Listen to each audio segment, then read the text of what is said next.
So let it be written, so let it be done. This is Tabletop Terrors. If this is your first time here on the channel, Tabletop Terrors is all about learning to play D&D and being more creative. So if you're interested in that sort of thing, you might want to subscribe. This is Daily Damage. It is a very rambly, very conversational vlog style video where I take walks on my lunch and talk to you. So if you don't like that style, I recommend that you don't waste your time with this video. If you are interested in more, they're still rambly, but if you're interested in a little more produced videos, you should check out the rest of our channel, and there are plenty of things that you can watch. So today, specifically, I want to talk about game design. Right now I'm toying with the idea of dividing up Daily Damage in such a way that we focus on different topics each day. So the week would be divided out, and today, so essentially every Tuesday, I'd talk about game design. And that helps people plan on tuning in or know which ones to watch when there are so many. So we're gonna talk about three things that I learned and that helped me, figure out what being a game designer is. And I'll start off by saying I don't really still feel like a game designer, even though I've designed games. I've written books. I think it's a total of like 17 or 18 now, but I still keep waiting for somebody to come up to me and shake my hand and say, "You did it. You're a game designer." And that's never gonna happen. So I think thing number 0 that I wanna tell you is, if you design any part of a game, you're a game designer. You're a game designer for as long as you design. So you don't have to finish a 20-page supplement or a 5-page supplement or a 50-page supplement to be considered a game designer. But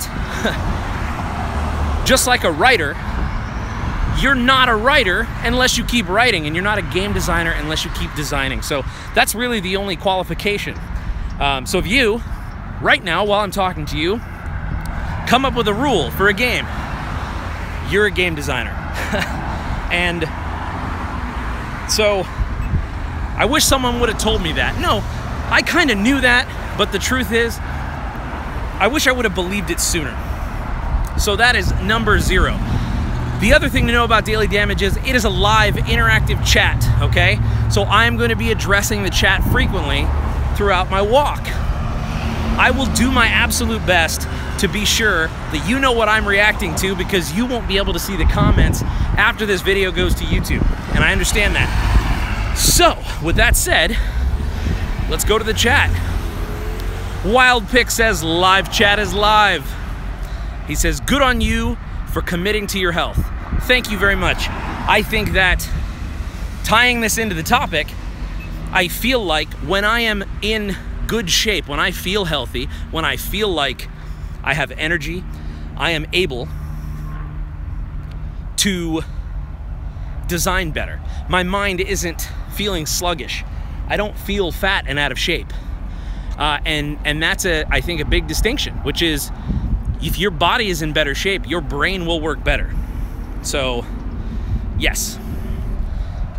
Rachel Mitchell says, woot, walks.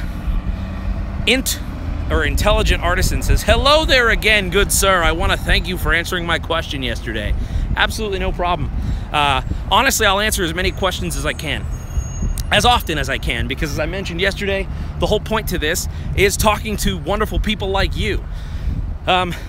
So, let's talk about game design. We got step 0 out of the way. We know that we're all game designers. So, the next thing that I wish somebody would have told me is that you should start with something small and then do your best to finish it. And when I say something small, I mean something very small. I mean, choose your favorite system, choose your favorite edition, choose your favorite RPG. It doesn't even have to be Dungeons and Dragons, and commit to 200 words. That sounds like a drastically low amount, but I promise you that the biggest mistake that I made going into game design was that I thought I needed to write a world Bible to be considered finished, to have a work. And so I think I set my targets far too high. And in that, I felt failure, I felt worthlessness, and those are very real feelings that will debilitate your creativity. They're very real reasons why people quit. And so that is my suggestion number one, which is if you are a game designer, start with something very small. This also means that if you are waiting for your masterpiece to be done, this 200-page book, let me tell you what's going to happen, and it's going to be shattering to your self-esteem. If you wait and produce that 200-page tome in a vacuum, no one is gonna know who you are, what you're designing, and when you release that 200-page tome, there aren't gonna be a lot of people who are gonna care or notice. That's just the facts. I'm sorry. The way that you help people learn who you are and build an audience is to design smaller things and share them. So, I'll give you an example. If you want to design something, begin with that 200-word piece. Then finish it and release it. Okay, now that's a whole nother conversation. How should you release it? Should you charge for it? That's not what we're talking about just yet. But by doing that, I get to know who you are. People around you get to know who you are. They learn your style. They start to understand what kind of things you like to develop.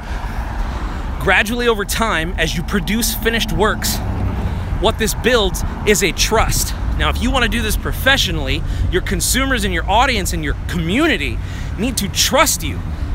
They have to understand what you're about. The only way to do that, in my opinion, successfully, is in small increments. And what you do is you release smaller things consistently. Not so quickly that they're trash, not so quickly that they're rushed, but you don't wait for that 200-page tome, because I can tell you, I have experienced releasing something and getting no response. It's a terrible feeling. You feel this emptiness. You feel, I believe that it's a breeding ground for depression. So, create small, create often. So that's tip number one. Let's go to the chat. Emily Van Merch says, loving the beard. Thank you very much. In fact, I've received so many comments about the beard that I'm afraid for the day that will eventually come when I will have to trim it or cut it off.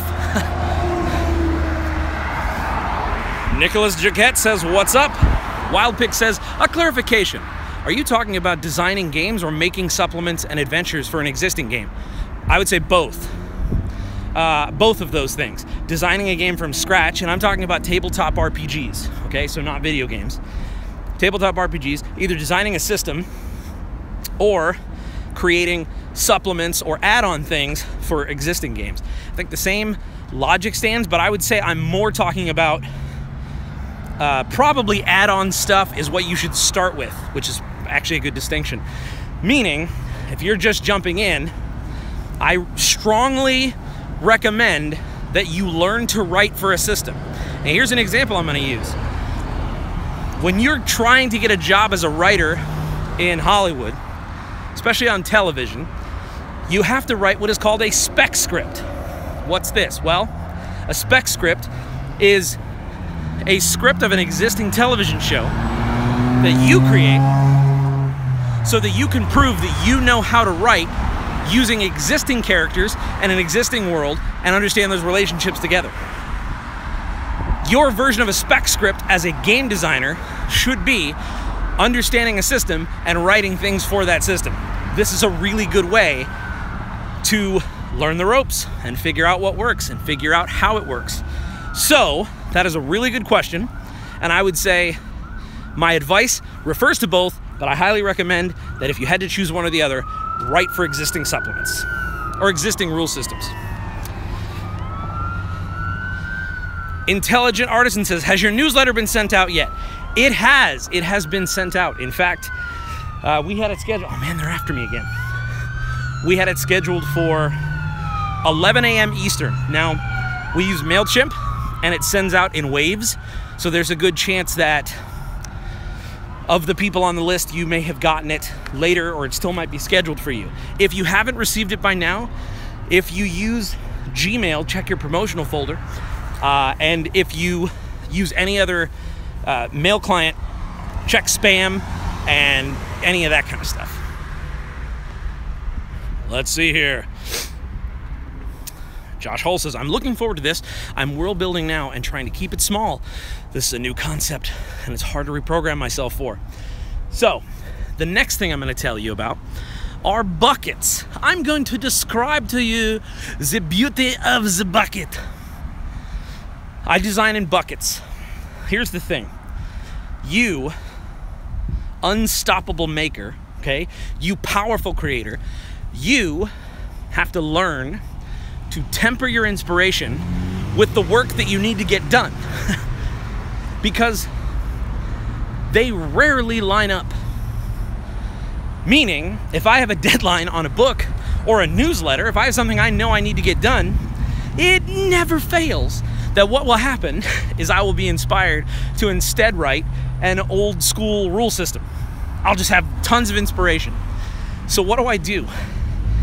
I don't want to lose the thing I'm inspired by, right? But I also know that if I always chase these nimbus ideas, I'll never finish anything.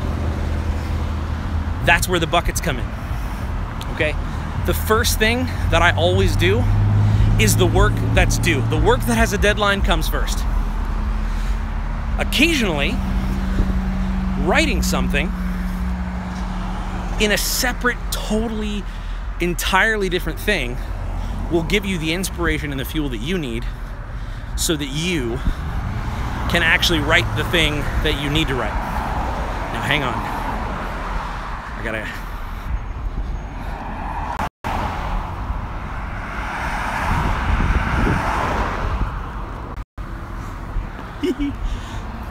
That guy's getting free RPG advice right now.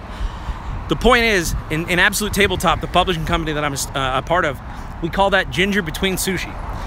Meaning, as we speak right now, there are probably 6 different projects that when I have an idea for, I go to the Google folder, I drop the idea in, I maybe write for 15 minutes, and then I leave.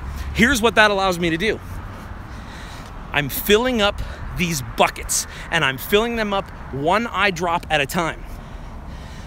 But they're getting full. Sorry, it cut out there. I'm not sure how that's gonna work, but if I have to switch projects, I immediately can jump to this bucket that's already like a quarter full and start filling it more because all the hard work is done. All the inspiration and the tone and all that stuff is there. So if you're a game designer, design in buckets. Have multiple folders on a Google Drive. If you're still using Microsoft Word on your computer, I highly recommend switching to Google Drive. If you're still using your notepad on your phone, that phone falls into the water, it's dead.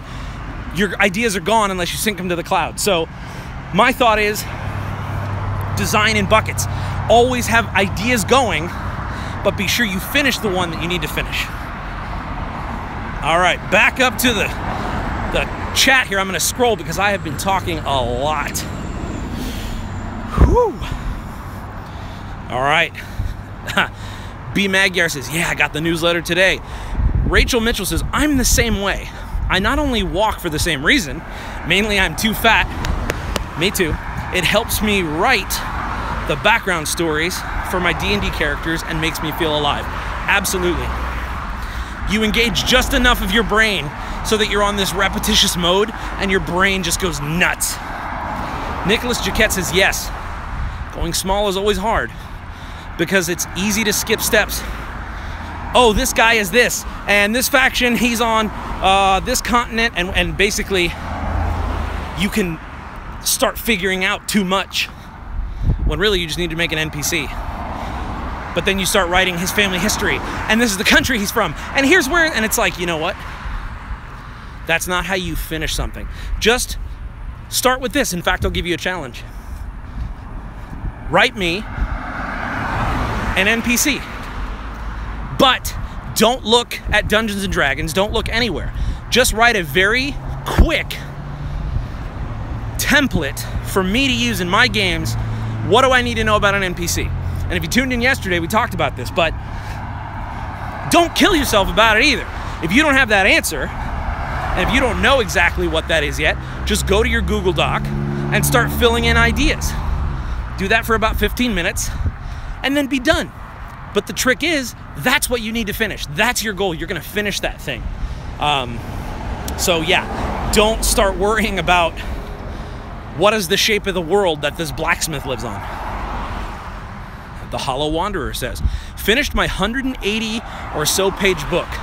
Firstly, congratulations to you. I've got 100 people who've downloaded the book off RPG Drive-Thru, still don't regret it. And that is, so, that is awesome. And places like Drive-Thru RPG, places like the Absolute Tabletop Facebook group, this does promote sharing and ease of use. But I'm going to challenge you about this one thing, because I don't disagree. But I feel that if you release that book, like let's say you released a teaser chapter first, and you did it in a community that loves you, and they all read the teaser chapter, and then you released the book after people knew about it and you worked on it, I feel like you'd get more engagement and more people involved in the book. And that's just the way that media is going these days. But the other thing to consider, not a lot of people can sit down and write a 180-page book. So kudos to you. Hey, Jose Soto's here. Hey everyone, how's it going? What's going on, man?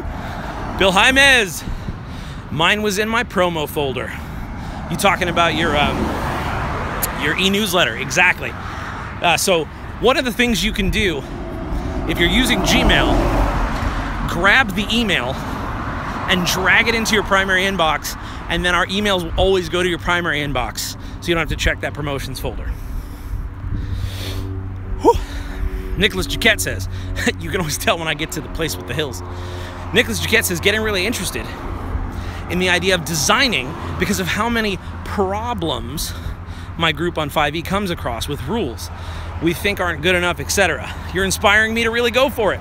Perfect! So here's your homework. Take one of those rules, okay? One of them that your group has run into, doesn't like. Rewrite it, okay? Finish it totally. Now, don't get nuts here. Don't say, well, if I'm rewriting swimming, I gotta rewrite moving, and then I gotta rewrite armor. That's the trap. That's what I'm talking about. Don't step in that designer duty. That Calvin Klein designer duty. No. What you want to do is just write and finish one rule. Take that rule, present that single rule to your players. Because it is a single rule, because it is not too long, they will actually read it. They will take a look at it. And then you can actually run a game where you use that rule. The dopamine that this will create in you will stimulate you to keep doing that. If you do that one rule at a time, before you know it, without trying or without thinking about it, you've eaten the whale one bite at a time, and you have created a 45-page book. You make it into a PDF, you throw it on Drive-Thru RPG. It's interesting how if you do it that way, it's so much different than if you were to say, I'm gonna write a 45-page book. How mentally that can seem so difficult. So that would be my guess as to how you should proceed. Lewis Conroy, ahoy! Let's see here. Oh yeah, the stream went offline. That was, I walked into a dead spot. I'm not sure what happened there. I better turn around here soon. See, here's what my trick is. So that I know that I don't exceed my time that I'm allowed for a lunch, I'm gonna keep walking. I use the timer up in the top left corner, which has reset thoroughly. So, all right, continuing to look at these comments. Thanks everybody for watching. Again, this is Daily Damage if you're just tuning in or if you're happening to stumble upon us on YouTube. I'm Tim, I'm with the channel Tabletop Terrors, and we're talking about game design, so it's good to have you. And let's see here. Emily Van Merch. Where do you get the self-confidence to live stream in public? I can't even take photos in public without feeling anxious. You know, I'd say a lot of it comes from my faith and just knowing who I am and knowing that, like, for me personally, I feel like this is what I was made to do. I feel like I was made to communicate and talk to people. So, I don't know. I just feel like it's very easy for me. It comes naturally to me. Whereas there's probably a lot of things that come very naturally to you that I couldn't do, or that I'd say, nope. So, it's cool that you're a part of this conversation because you don't have to do the streaming in public. You can just be like secretly hiding on your phone and watching. But it's great to have you, and thank you for the question.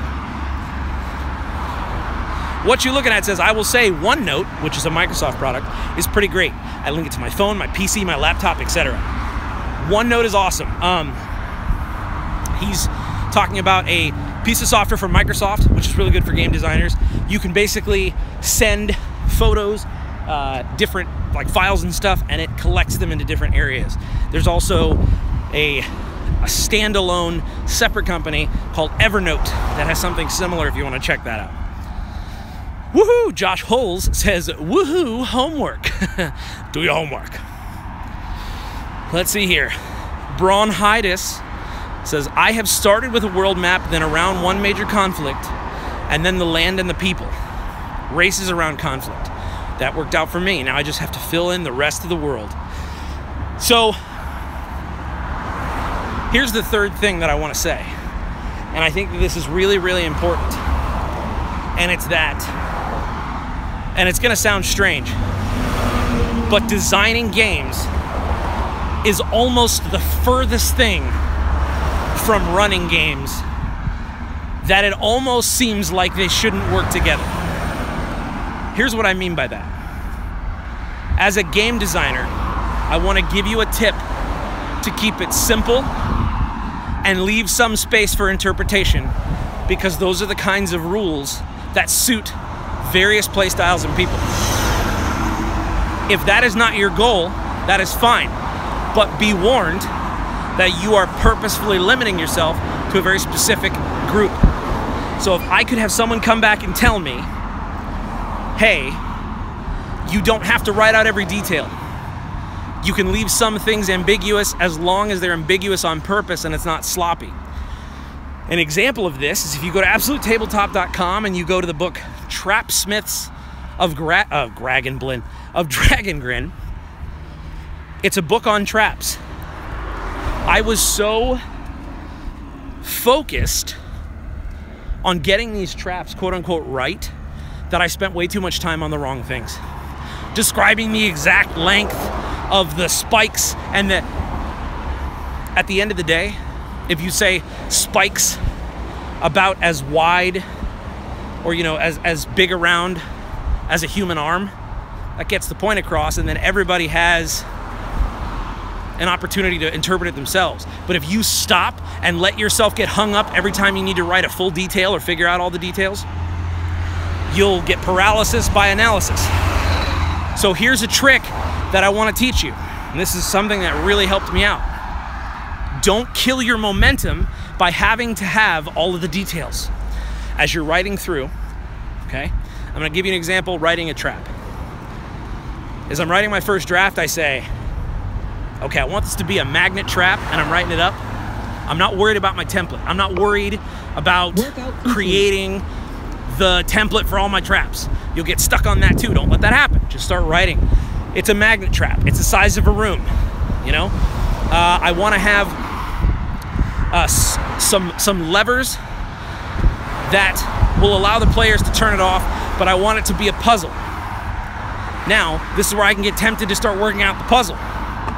Don't do that. Switch tasking is a thief. You are not designing a puzzle right now, you're designing a trap. So, in brackets, I put design cool lever puzzle, end brackets, and then I continue writing. By doing this, I stay on task. I need to design the high-level concept of a trap that I'm gonna write later. If you stop to design the puzzle, you just go in a circle. You're chasing your tail.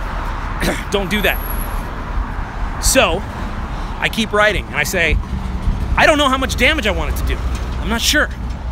So what do I do? What do I do? Do I stop? Do I get my Dungeon Master's guy? Oh, I need to learn about traps. I need to go on the internet. I need to figure out. No. In brackets. Excuse me. Figure out damage, comma. High level, very deadly. End brackets. I finish writing the whole trap like this. Now I'm done. I'm done for the day. Tomorrow, when I come back, I look at my brackets. Oh, let's see here. Oh, okay, puzzle. Huh, all right. Let me see, let me think about some puzzles here. I'm not really feeling in the mood for a puzzle right now. Still don't let it hold me up. You know what I'm really feeling like? I want to design the damage for this trap. All right, let me get out my DMG and look up some damage for traps and, okay, cool, I got some ideas. And as I end my design day, I'm thinking, all right, cool. I gotta keep my eye out for traps. I gotta keep my eye out for puzzles. I gotta keep my eye out for cool things. And then you just, for the rest of the week, as you're kind of going along, something's gonna hit you. And I don't know what it is, right? Not sure when, not sure exactly how, but something's gonna hit you. And you're gonna go, that's my puzzle. Go back to your doc, write as many notes as you can. This incremental progress is how you design. It's how you write a book. When you get to the point to where your trap is bracketless, have someone play test it. Have someone sit down and see what they think of it. Don't tell them what to think.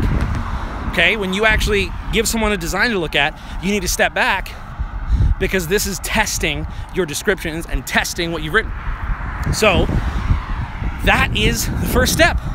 And then after they play test it and you figure it out and you kind of hear their feedback and you see their feedback, you go back to the doc and at the end of the title, you write V for version 0.02 and you make the changes.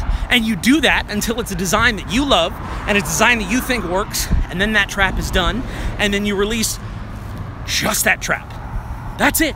That's all you're gonna do. Now,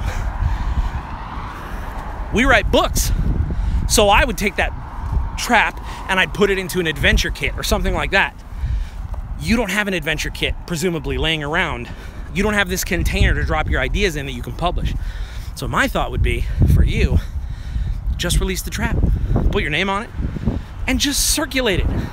And to start out, to touch on something we talked about before, and I'm gonna get to the chat in a second, but just to touch on something that we were talking about before, I probably wouldn't charge for your stuff yet, because when you cross the line of charging people, you need to make sure it's worth charging. Now, there are a lot of arguments out there, but starting out, I don't know you, right? I don't know what you're doing. I don't know if you're any good. Me taking my time, how's it going? Me taking my time to run your trap when there are literally thousands of traps out there on the internet for me to run. That's the payment I give you at first. And you'll kind of know when you should start charging. But if you charge too early, bottom line, you'll lose customers because they'll pay and then they won't feel like the value's there, and it's really hard to win them back. So I'm not saying don't charge for your work. I'm saying be careful and charge for work that's worth it through practice. All right, let's get to these comments because we got a schmillion. All right. Oh, there are a lot of comments. I have been rambling on for a long time, so I'm gonna hit the crosswalk. Whoa, it's my turn. And then I'm gonna go back up to the top where I feel like I left off. If I missed your comment, here's what I want you to do. Go to this video later and put it in there. And James or I will answer, not live, but we'll answer either through another video or in the comments as well. So, Luke Jackson says, yo, what up, Luke? Let's see here. Ian Artisan says, I looked at my email and I could not find it. Do I look in spam? Yes, he's talking about our e-newsletter. There's also a chance if you signed up after we sent it, you won't get it. But If you email tabletopterrors@gmail.com, I'll help you out. Garrett M says, I am also walking. Awesome. Viva la walkers. Zeb Moore, howdy y'all. What's going on, Zeb? Zeb and I are actually working on a really cool article. I don't want to give away too many details, but he is gamifying his band, and they're a concert band, and he is gamifying it using a D&D character sheet to basically track their stats and their progress. And so we're working on doing that. If you go to the blog right now, you'll be tickled because it's still the football blog. Working on it. It's currently a placeholder, so we're not switching over to Gridiron Terrors, I promise. Let's see here. Okay, so Nicholas Jaquette and Bronitis are having a really good conversation. And Bronitis basically just said, I started my games the same way, but on different locations. I gave my players the vague description and let the players build the world around them. That's brave, incredible advice. I think that's brilliant. That also reminds me, if you're a designer, if you're designing games, here's what I want you to do. Pick a specific thing, but don't be so specific that because I'll just tell you the truth, I'm not very interested in a book that's just about the 55 different funguses of the realm, where you mined Wikipedia for a bunch of factoids that aren't fun to read. Instead, do a cool wilderness thing. It's like a page or two that's just, here's some fungus, here's 2 animals. And you'll see, keeping it to a small measured amount, you're like, well, people aren't gonna like they're not gonna like my PDF because it only has 2 monsters. Guess what? They're gonna remember those 2 monsters. You don't want to give people so many options that they choose nothing. And so finding a balance, especially in a 2-page book, like a little 2-page PDF about a little section of the wilderness, 2 monsters and maybe like 1 or 2 animals, that's killer. That's enough for me to sit on my lunch, read, and use the book. And so just consider that. Let's see here. Chris Drew says, oh no, David Weaver says, hey Tim, jumping on. Late, been watching 2nd season of Stranger Things. Looks warm here. Blow some of that warmth to Houston. It's gorgeous here. It's like, it feels like 65. It's beautiful. Chris Drew says, I have had a hard enough time coming up with a believable storyline and creatures, so I tend to stick with existing worlds. That's also great. And let me tell you what you can do. You can go to a place called the DM's Guild. And this is an official Wizards of the Coast sanctioned place where you can use their art and their game world to write your stories. Highly recommend it. Whew. Trying to keep that pace. All right, so David Weaver says, that's what I call Tolkien-splaining. I don't want to know how to take a dump in 45-minute detail. Exactly. And Grandpa Tolkien, he was good at a lot of things, but he Tolkien-splained a lot. He let the readers fill in none of the gaps. He's like, no, I took a long time to write this world. You're going to understand how the dumps work in it. Zeb Moore says, yep, don't kill your momentum. Very important. As a DM and a designer, you need to keep going with the energy you have. Details will fill themselves in organically. Exercise your improv skills. Listen, that is so true. Hand a player a mostly finished trap. No, better yet, hand a DM a mostly finished trap and have them describe it to the players. And they'll come up with something way cooler than any of us could have written. Let's see here. And everyone is just killing it in the chat. They're all talking to each other. If you're wondering why I'm scrolling, it's because everyone's just talking to each other. It's really cool and it's awesome to have everybody here. Yannick says, will you upload the entire thing to YouTube? Are you talking about this right now? This is on YouTube Live, so when I hit finish, this whole video is gonna go live. It'll process for an hour, 30 minutes, whatever, and then once that's, once it's all processed, it'll be available to watch, 100%. Woo. Zeb Moore says, heavenly. The very best bad guys think they're good guys. It's getting pretty crazy. I don't know how well you can hear me right now. I'm under an overpass. So, but anyway, Zeb's point was the best villains think they're good guys. Meaning, They don't know, like, mwahaha, let me twirl my mustache and be evil. They believe in what they're doing and it matters. And I could not agree more. All right, catching up here. Intelligent Artisan says, what state are you from? I'm on the coast of North Carolina. And it was just snowing for the first time in years. No, we're in the middle of Central Florida. Luke Jackson says, I found that just having super confidence in improv, just going for it, can lead to amazing homebrew elements. A group that functions off yes and can go so far. And God, that's so true. So, for all of you who have stayed this long, I am going to share with you, if the first tip was that you're already a designer, if that was rule 0, rule -1 is that if you truly intend to do this professionally, the #1 thing that I wish I would have learned early is that you need to set yourself a schedule, and you need to set yourself a believable schedule that you can actually stick to. For me, my personal schedule is 5 nights a week, I work for 2 hours on tabletop design. That's it. I take Saturdays off, and on Sundays I work on tabletop terrors. That's my schedule. You will be tempted to sit down and work for 7 hours. And if you have the time to do it, that's fine. But I'm telling you what's going to happen, most likely, is when it comes time to work the next day, you're not going to feel like it because you just worked for 7 hours. And you're going to come up with a really good excuse that you can justify pretty well and say, well, I worked 7 hours yesterday. And then you shatter your momentum. So my recommendation to you is to find a little bit of time, about 4 days a week to start. And then this is if you're trying to do this professionally. I'm not talking about if you're just trying to homebrew some stuff. Do that whenever, but most people on their lunch breaks at work sit in their car and eat fast food or sit in the lunchroom. So what I would recommend is, if you can, devote that time. Sit in your car, write notes. But the key is to be consistent with your own schedule. So like for me, I never would have finished everything we wanted to finish last year if I didn't have discipline.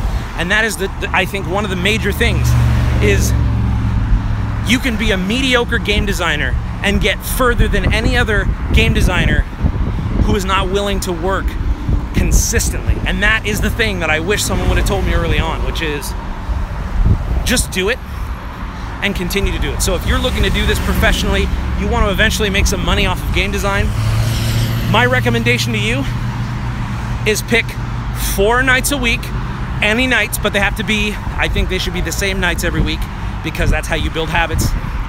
And you work for 25 minutes, okay? That's your schedule. It doesn't matter if you sit there and write session openings. You're not allowed to go on Wikipedia and research. Do that on your own time. This is writing time. This is design time. You don't have to research the climate of the, Mesoamerican jungles. Like, nobody cares about that stuff during design time. Sit your rear end in the chair and you design. It's the thing I said before. That's when you make your trap, your sample, where you just write it out, you put your brackets. Now, you do that 4 nights a week for 25 minutes, I'm telling you that you will shock yourself. You'll surprise yourself at how much you get done. And tired Tim, at the end of the week, loves to go into the next week and see what energetic Tim did. So when I go in and I'm like, oh wow, I got further on this than I remembered. Oh wow, I don't remember writing this. Wow, this is interesting. That's it. That's how you start to build momentum. So anyway, that's gonna wrap it up for me. If you haven't yet and you've slogged through this whole video and you do want to learn more about game design and you want to just hang out with us, subscribe. Hit the subscribe button down there. And in the description, you'll see that there are a lot of different ways to interact with us. Me, James, the other guys at Absolute Tabletop. There's a laundry list. The very bottom is our new e-newsletter. We also have a ton of stuff. The Absolute Tabletop Facebook group, which is full of people who are much smarter and more inspired than me, just at your fingertips. But anyway, I have had a great time. I burnt some calories. In fact, this might shut you off, but let's see. I'm going to switch over to my Runkeeper app.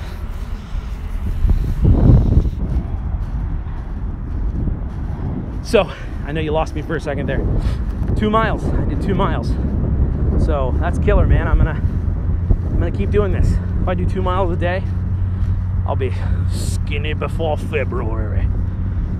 Let's see here. I'll do some final comments. Louis Conroy says it was snowing where he is today. Floating gnome cities. Yes, Luke. Heavenly hit points. That is amazing. David Weaver. That's my biggest problem too. Many projects and I'm all over the place. It's fine. You have all these projects. Pick one. Just pick any one randomly. Those are the buckets I was talking about before. Any work is better than no work. And creation is not a streamlined, beautiful process. It's an ugly, clunky process that you refine at the end. And so you'll find that you will stumble into finished work way more often than you realize. Let's see here. You ending it now? Have a good day. I am. I'm gonna cross the street. Anyway, may you mend the first break. May you kill the first snake. And may you conquer everything you undertake. Listen, guys, until next time, may your dice roll high. Sancha.